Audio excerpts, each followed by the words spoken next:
welcome to daily fresh recipes. நாம இன்னைக்கு வடகறி எப்படி செய்யலாம்னு பாப்போம். ரொம்ப சிம்பிளா செய்யலாம். வடையெல்லாம் சுடவே தேவையில்லை. ரொம்ப சிம்பிளா செய்யறதுக்கு என்னோட full வீடியோவை skip பண்ணாம பாருங்க. நான் வந்து 2 hours பிஃபோரே வந்து கடலை பருப்பை ஊற வச்சுட்டு வாஷ் பண்ணிட்டு மிக்ஸில போட்டு வச்சிருக்கேன். அது கூட ஒரு ஸ்பூன் வந்து சோம்பு ஆட் பண்ணிக்கோங்க.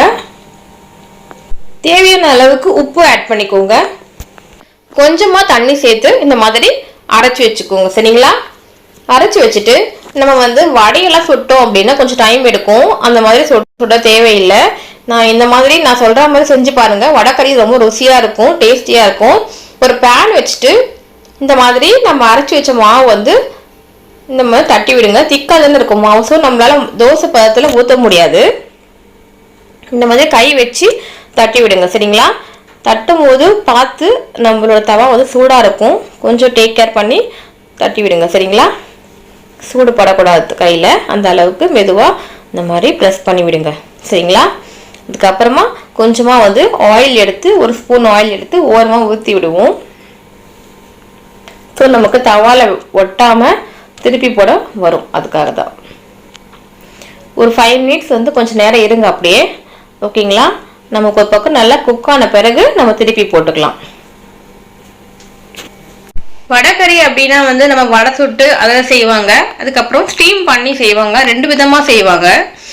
இப்போ நான் வந்து இந்த மாதிரி தவால சுட்டு செய்கிறேன் இல்லைங்களா? ஸோ இந்த மாதிரி நம்ம சுடும்போது கொஞ்சம் டேஸ்ட் வந்து எக்ஸ்ட்ராவாக நமக்கு கிடைக்கும். ஏன்னா நம்ம வந்து ஆயில் ஆட் பண்ணுறோம், அதே மாதிரி ரோஸ்ட் பண்ணுறோம். நமக்கு வந்து டைமும் வந்து கொஞ்சம் சேவ் ஆகுது.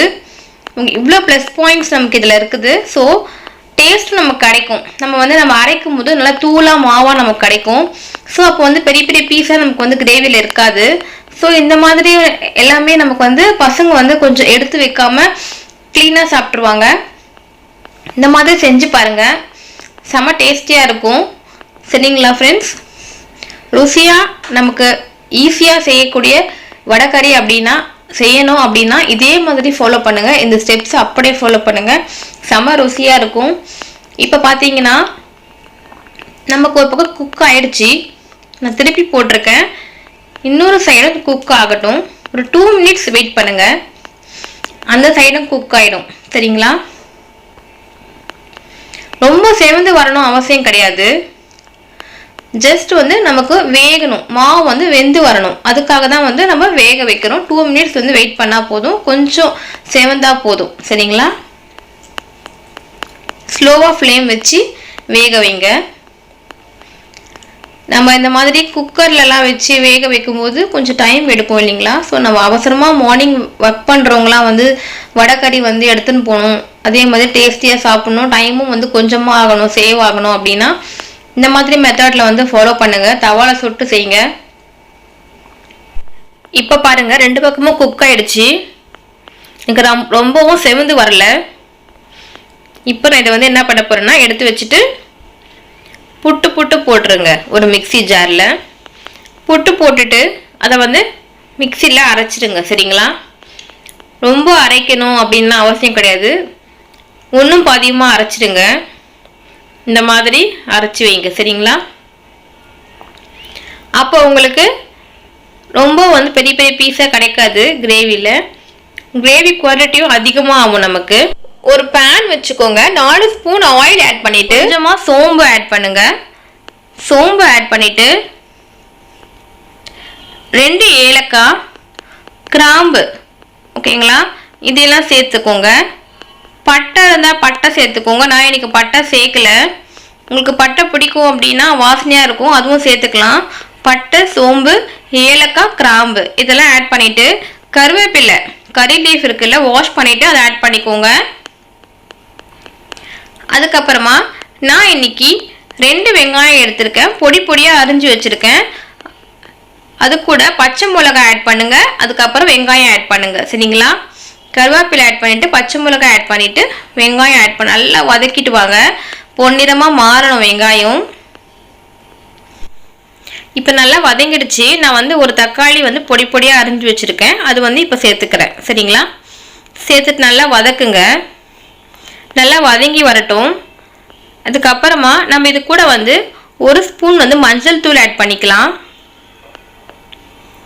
நம்ம ஏற்கனவே காரத்துக்கு பச்சை மிளகாய் போட்டதுனால நான் வந்து இன்னைக்கு 1 ஸ்பூன் மிளகாய் தூள் ஆட் பண்ண போறேன். சரிங்களா? ரொம்ப ஸ்பைசியா வேண்டாம் நமக்கு. ஸோ அதனால 1 ஸ்பூன் வந்து மிளகாய் தூள் ஆட் பண்ணிக்கோங்க. அதுக்கப்புறமா தேவையான அளவுக்கு உப்பு ஆட் பண்ணுங்க. ஏற்கனவே மாவுல நீங்க உப்பு ஆட் பண்ணி வச்சிருக்கீங்க. ஸோ இதுல கொஞ்சமா ஆட் பண்ணிக்கோங்க. சரிங்களா? நமக்கு தேவைன்னா அதுக்கப்புறம் கடைசியில செக் பண்ணிட்டு ஆட் பண்ணிக்கலாம். அதுக்காக இப்போ நான் கொஞ்சம் உப்பு ஆட் பண்ணிட்டு நல்லா வதக்கிட்டு வரேன். மிளகாய் தூள் மஞ்சள் தூள் வாசனை எல்லாம் போகணும் இல்லைங்களா? அதுக்காக கொஞ்சம் நேரம் வந்து எண்ணெயிலேயே பரட்டிட்டு 1 கிளாஸ் தண்ணி சேர்த்துப்போம் இது கூட. சரிங்களா? நல்லா வந்து இது கொதிச்சு வரணும். சரிங்களா? அதுக்காக கொஞ்ச நேரம் வந்து இந்த மிளகாய் தூள் மஞ்சள் தூள் வாசனை போகணும் இல்லைங்களா? நமக்கு கொதிக்கும் போது நமக்கு டேஸ்ட் வந்து கொஞ்சம் கிடைக்கும். அதுக்காக இந்த காரம் பச்சை மிளகாய் காரம்லாம் இறங்கும். அதுக்காக நல்லா கொதிக்க விடுறேன்.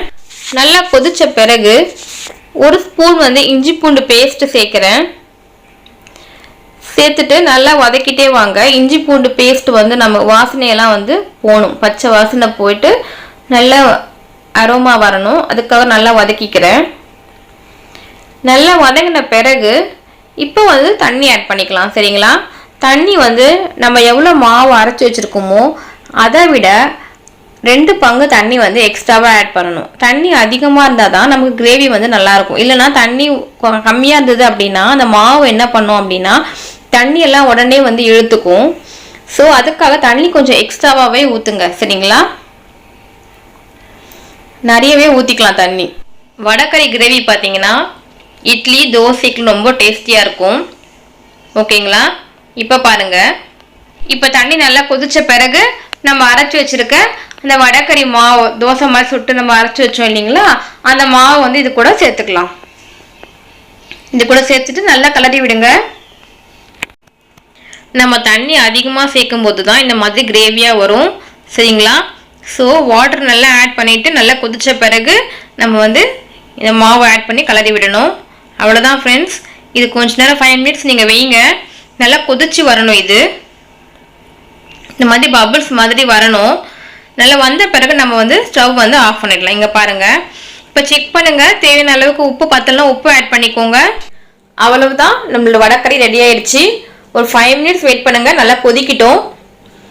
நல்லா கொதிச்சு வந்த பிறகு நம்ம வந்து ஃப்ளேம் ஆஃப் பண்ணிடலாம். இது வந்து நமக்கு வந்து இட்லி தோசைக்கெல்லாம் வந்து செம ஆப்டான ஒரு சைட் டிஷ். இது செஞ்சு பாருங்க. எப்படி இருக்கு சொல்லிட்டு கமெண்ட் பாக்ஸில் கமெண்ட் பண்ணுங்க. தேங்க்ஸ் ஃபார் வாட்சிங் my dear friends. If you like my channel please subscribe. Thank you.